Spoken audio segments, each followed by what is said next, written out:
The Girl Who Loved Trees.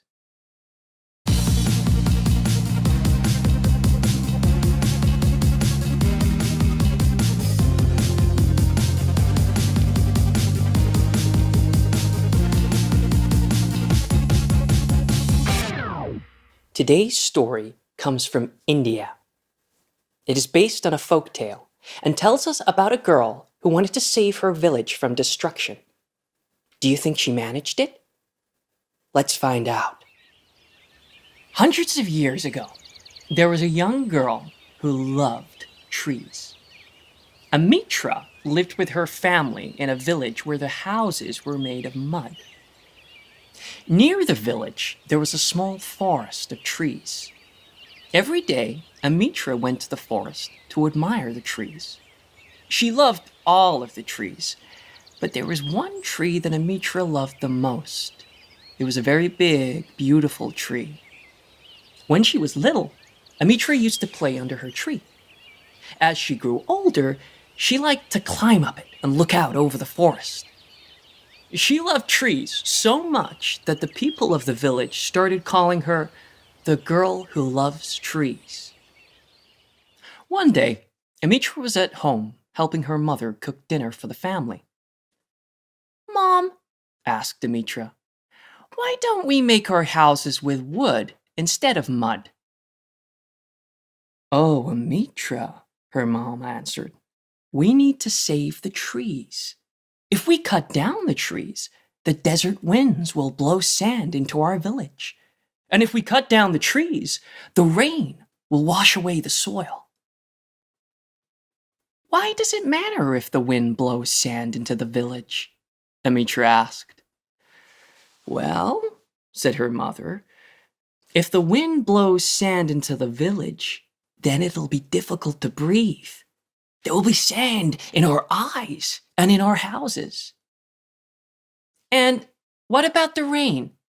Why does it matter if the rain washes away the soil?" asked Amitra. "Well," said her mother, "if the rain washes away the soil, our gardens will die, and the river will become very muddy." "What will happen if the river becomes muddy?" Amitra asked. "Oh, Amitra," said her mother sadly, "if the river becomes muddy, all of the fish will die. You see, if there are no trees, we'll have no clean air to breathe. We'll have no clean water to drink, and we'll have no food to eat. If there are no trees, we won't be able to live in our village. That is why our people build their homes from mud and not from the wood from the trees in the forest. We don't want to harm the trees that protect us."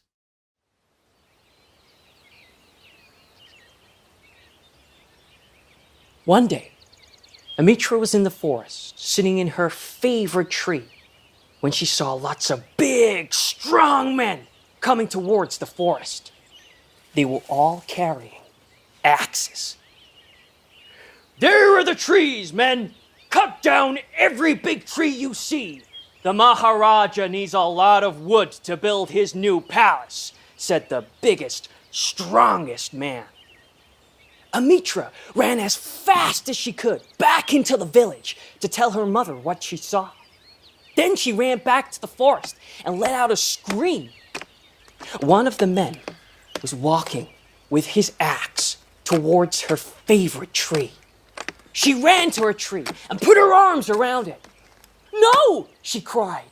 "You cannot cut down this tree. You cannot cut down any of these trees." The men were surprised by this brave young girl.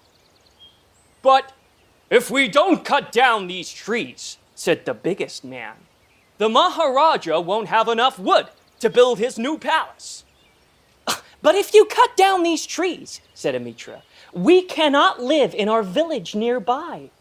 If these trees are gone, the wind will blow sand into our village, and the rains will wash the soil into the river and make it muddy.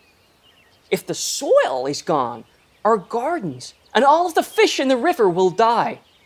If you take our trees, we will have no clean air to breathe, no clean water to drink, and nothing to eat." "Your trees?" asked the man angrily. "These are not your trees. These are the Maharaja's trees."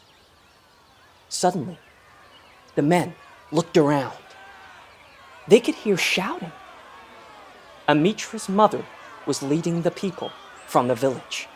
They were all running into the forest to protect the trees. They saw Amitra, and every man, woman, and child, boys, girls, mothers, fathers, grandmothers, grandfathers, all put their arms around the big trees. The men with the axes were very angry. "If you don't let us cut down these trees, the Maharaja will come here himself." "I'm not afraid of the Maharaja," said Amitra. "If he cares for the future of our planet, he won't take our trees." The men left.